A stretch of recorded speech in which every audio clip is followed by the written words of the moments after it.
গোপাল, আজ সকালে যে মালগুলো এসছে সেগুলো সব রেকর্ডে তুলেছো তো? হ্যাঁ ম্যাডাম, আমি সব মালগুলো ঠিকঠাক নামিয়ে দিয়েছি। আচ্ছা ঠিক আছে।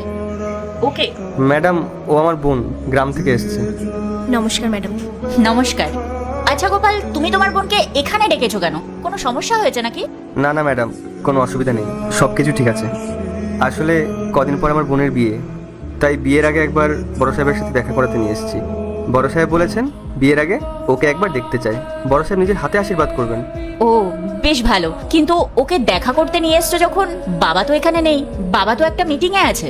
কোনো অসুবিধা নেই, বড় সাহেব যতক্ষণ না আসছে ও এখানে আশেপাশে কোথাও বসে অপেক্ষা করে নেবে। তা তো ঠিক আছে, কিন্তু তুমি আগে বলো যে তোমার বোনের বিয়ে ঠিক হয়েছে, সব জোগাড় জানতি হয়ে গেছে তো, নাকি কিছু বাকি আছে?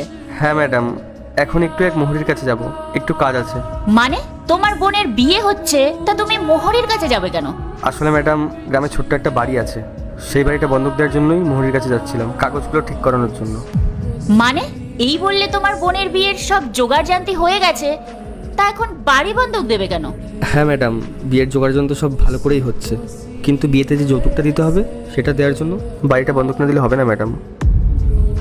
অনেকগুলো টাকার ব্যাপার ম্যাডাম, আর অতগুলো টাকা আমার পক্ষে জোগাড় করা সম্ভব না। তাহলে এমন বাড়িতে তোমার বোনকে বিয়ে কেন দিয়েছো যেখানে যৌতুক চাইছে? শোনো, তুমি তোমার বোনকে দিচ্ছ ঘরের লক্ষ্মী হিসাবে, এটাই কি যথেষ্ট না যে আবার যৌতুক দিতে হবে? দেখো, তুমি যদি চাও আমি ওদের সাথে কথা বলতে পারি, আর বুঝিয়ে বললে ওরা ঠিক বুঝবে। তুমি যখন পারছো না, তাহলে এত চাপ নিচ্ছ কেন? না না ম্যাডাম, এটা আপনি কি বলছেন? আপনি ওদের সাথে কথা বলতে গেলে ওরা যদি খারাপ ভাবে আর তারপর আমার বোনের বিয়েটা আটকে দেয়, তখন আমার বোনের কি হবে? ম্যাডাম, আজ পর্যন্ত এমন ঘটনা আমাদের পরিবারে কখনো ঘটেনি, আর আজ যদি এমন কোনো ঘটনা ঘটে তাহলে আমরা সমাজের কাছে মুখ দেখাতে পারবো না। আপনার এসব কিছু করার দরকার নেই ম্যাডাম, আপনি শুধু বড় সাহেবকে নিয়ে বিয়েতে আসবেন, তাহলে আমরা খুশি।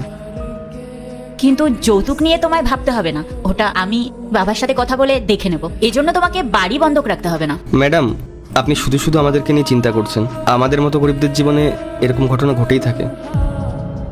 বাবা মা চলে যাওয়ার পর বোনকে তো আমিই মানুষ করেছি, আর এরপরে কি হয় সেটা দেখার আগে মায়ের কাছে 10 টাকা চাইলে 20 টাকা দেয়, 1 রুটি চাইলে 2টা রুটি দেয়। সেই মাকে যদি ভালোবেসে থাকো তাহলে ভিডিওটিতে লাইক করে চ্যানেলটি সাবস্ক্রাইব করো, আর কমেন্টে আই লাভ ইউ লিখো। আর একবার বিয়েটা দিতে পারলেই আমি অনেকটা হালকা হয়ে যাব।